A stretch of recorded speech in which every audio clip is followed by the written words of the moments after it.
సంవత్సరాల తరబడి ఎన్ని మందులు వాడినా మీ మోకాల నొప్పులు తగ్గట్లేదా? ప్రాణ పెయిన్ క్లినిక్ లో అత్యాధునిక చికిత్స.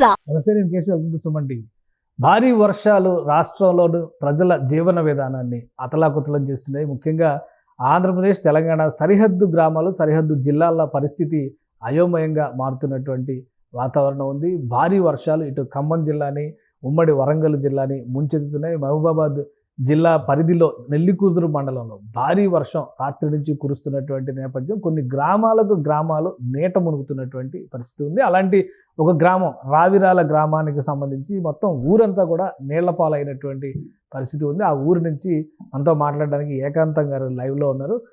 ఏకాంతం గారు, చెప్పండి, మీ గ్రామం పరిస్థితి ఏంటి? నెల్లికుదురు పరిసరాల్లో భారీ ఎత్తున వర్షం పడుతుంది, అత్యంత భారీ వర్షాలు అనేటువంటి సంకేతాలు ఉన్నాయి. అలానే ఏర్లు పొంగి పొర్లుతున్నాయి, చెరువులు పొంగి పొర్లుతున్నాయి. మీ గ్రామం పరిస్థితి ఏంటి? ఈ 2 days 2 రోజుల నుంచి ఎడతెరవకుండా వర్షాలు వస్తున్నాయండి. ఓకే. దానివల్ల పై చెరువులు అనేవి తెగిపోవడం వల్ల మా చెరువుకు నైట్ సుమారు 12:30 అలా వాటర్ రావడం జరిగింది. అది నైట్ అందరూ పడుకున్న వేళ కాబట్టి ఎవరు అబ్జర్వ్ చేయలేదు. చాలా కుటుంబాల వరకు నెట్ట మునిగాయి. ఒక 20-30 ఇల్లులు కూడా కూలిపోవడం జరిగింది. భారీగా అయితే ఆస్తి నష్టం జరిగినది, పంట నష్టం అయితే జరగలేదు. ఇక్కడ మనం ఊపిరి పీల్చుకోవాల్సిన విషయం ఏంటంటే, నైట్ మా చెరువు కూడా తెగిపోవడం వల్ల వృధా నీరు అనేది తగ్గిపోయిందండి. 2 దుక్కుల చెరువుకు గండి పడడం వల్ల ప్రాణ నష్టం అనేది ఎలాంటి జరగలేదండి. ఇటు నుంచి కూడా వచ్చిన వాటర్ వచ్చినట్టు వెళ్ళిపోయింది బయటికి. అవునండి. అంటే నైట్ సుమారు 12:30కి వచ్చిన వాటరు 7:30కి అలా గండి పడిందండి. ఈ నైట్ ఉన్న గ్యాప్ లో ఏంటంటే కరెంటు లేదు, స్తంభాలు కూలిపోవడం వల్ల కరెంటు సౌకర్యం సరలేదు. చాలా మంది ఇంటి మీద ఉండి మా లాంటి వరకు ఫోన్ చేశారు. టార్చ్ లైట్ పెట్టుకొని పోవడానికి చేసినా గానీ ఆ విలేజ్ గల్లీలకు వచ్చిన వాటర్ కూడా మేము కొట్టుకోపోవడం జరుగుతుంది. అలా నిశ్చయంగా వాళ్ళని చూడడం తప్ప మేము నైట్ ఏం చేయలేని పరిస్థితి అయిందండి. ఉదయం కొన్ని తాళ్ళు బట్టి లాగడం జరిగింది. ఆ జరిగే టైంలో అటు గండి పడడం వల్ల చాలా నీరు అటు పోవడం వల్ల కొంచెం ఊపిరి పీల్చుకో పరిస్థితి వచ్చిందండి. ఓకే. అంటే రాజుల కొత్తపల్లి గ్రామం చెరువు, పెద్ద చెరువు గండి పడింది. దానివల్ల ఆ గ్రామం పరిస్థితి ఏంటి? అక్కడ చెరువు గండి పడడం వల్ల మీ గ్రామం మొత్తం నీట మునిగింది అనేది సమాచారం వస్తుంది. అవునండి. ఇతర గ్రామాల పరిస్థితి ఏంటి? ఇతర గ్రామాల్లో సేమ్ అండి. వాళ్ళకు చెరువు అనేది కొంచెం ఊరు పక్కకు ఉండడం వల్ల డైరెక్ట్ వాళ్ళ పంట పొలాల నుంచి మా చెరువుకి వస్తుందండి. మా చెరువు అనేది కొంచెం ఊరు సమీపంలో ఉండడం వల్ల చాలా ఇబ్బంది జరిగిందండి. అంటే ఇక నైట్ చూసుకోలేదు ఎవరు. మీకు ఫస్ట్ అయితే ఊరు మునిగింది, గ్రామాలకు సంబంధించి ఊరు మునిగింది అనుకోవాలి. ఊరు మునిగిందండి. చాలా మంది ఏంటంటే ఇంట్లోనే ఉన్నారు. ఊరు మునగడం వల్ల పక్క వాళ్ళకు ఫోన్ చేసుకోవడం అలా జరగడం వల్ల ఎవరు అంటే చూస్తుంటేనే గల్లీలన్నీ నిండిపోతున్నాయి.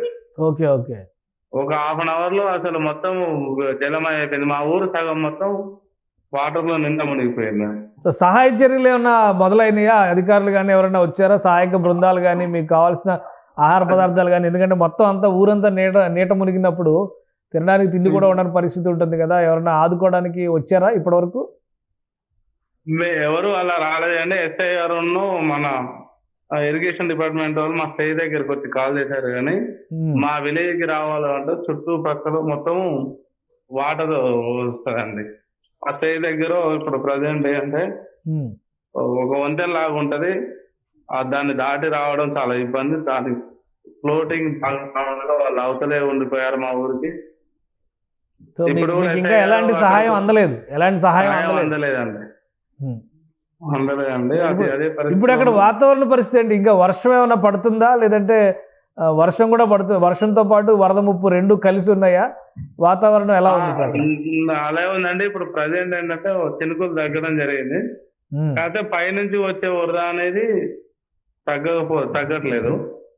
గండి ఒకటి పడ్డది, మళ్ళీ ఇంకో గండి పడడం వల్ల మన ఊర్లోకి రాకుండా డైరెక్ట్ పొలాల్లోకి వెళ్ళిపోతుంది. ఎంతమంది ఉంటారు మీ ఊర్లో? జనాభా ఎంతమంది ఉంటారు? అందరూ 1700 మంది ఉంటారండి. అందరూ సేఫేనా? ప్రజెంట్ అంటే ప్రాణ నష్టం ఇలాంటివి కాలేదండి. కానీ ఆస్తి నష్టాన్ని చాలా మంది ఇంట్లో ఉన్న బియ్యము అవన్నీ నీట మునగడం వల్ల వాళ్ళు తినడానికి కూడా ఇబ్బంది అవుతుంటే మేమే యూత్ వాళ్ళు అందరం కలెక్ట్ చేసి ఒక 2 క్వింటాల రైతులను చేసి పులిహోర చేసి ఇప్పుడు ప్రిపేర్ చేస్తున్నాం. ఓకే, మీకు మీరే సాయం చేసుకుంటారు అయితే చుట్టుపక్కల? మాకు మేమే చేసుకొని చేసుకుంటున్నాం అంట. అంటే దగ్గరలో ఏది పెద్ద గ్రామం కానీ మీకు రావడానికి కానీ ఇంకా మార్గం కానీ ఏం లేదా ప్రస్తుతానికి? వరద తగ్గే వరకు అంతేనా ఇంకా? అంతేనండి, పైనుంచి కొత్తపల్లి రావడం వల్ల రైతు రాలేము. ఈ మా చెరువును మాకు కుంట ఉంటుంది, అది మన చేయి అంటే మన చేయి దగ్గరికి రాకుండా అలా ఆగిపోతున్నారు. రైట్ జాగ్రత్తగా ఉండండి ఏకాంత గారు, ఎందుకంటే ఇప్పుడు పరిస్థితి ఇంకా వర్షం పెరిగేటువంటి అవకాశం ఉందంటారు. అయితే ఈ సమస్యని అధికారుల దృష్టికి తీసుకెళ్లేటువంటి ప్రయత్నం చేద్దాం, వెంటనే వాళ్ళు రెస్పాండ్ అయ్యే విధంగా ప్రయత్నం చేద్దాం, మిమ్మల్ని ఆదుకునేటువంటి చర్యలు తీసుకునే విధంగా సుమన్ టీవీ కృషి చేస్తుంది. సో ఇది ఖమ్మం జిల్లాకి సంబంధించినటువంటి సరిహద్దు గ్రామాలు, అలానే మహబూబాబాద్ జిల్లాకి సంబంధించినటువంటి సరిహద్దు మండలాల్లో భారీ ఎత్తున వర్షం పడుతుంది. దాని ఫలితంగా చెరువులు ఎక్కడికక్కడ కట్టలు తెగుతున్న పరిస్థితి, మత్తడి వేస్తున్నటువంటి పరిస్థితి ఉంది. గ్రామాల్లోకి నీరు వచ్చేస్తుంది. కాబట్టి ఎక్కడికక్కడ అప్రమత్తంగా ఉండాలి. అదృష్టవశాత్తు రావిరాల గ్రామంలో ఎలాంటి ప్రాణ నష్టం జరగలేదు, కానీ ఆస్తి నష్టం మాత్రం భారీ ఎత్తున జరిగిందని ఆయన చెప్తున్నారు. ఇక ఆదుకునేందుకు అధికార యంత్రాంగం తొందరగా వెళ్లాల్సినటువంటి అవసరం కనిపిస్తుంది. ఎందుకంటే మొత్తం ఊరు నీట మునిగినటువంటి నేపథ్యంలో తినడానికి తిండి కూడా లేని బాధపడుతున్నారు. కొంతమంది యువకులు మాత్రం స్వచ్ఛందంగా వాళ్ళే సాయం చేసుకునేటువంటి ప్రయత్నాలు చేస్తున్నారు. కాబట్టి తెలంగాణ ప్రభుత్వం అధికారులు వెంటనే స్పందించి ఇలాంటి గ్రామాలని ఆదుకోవాలని కోరుకుందాం. సుమన్ టీవీలో మీ పర్సనల్ అండ్ బిజినెస్ ప్రమోషన్స్ కోసం కింది నెంబర్కి కాంటాక్ట్ చేయండి.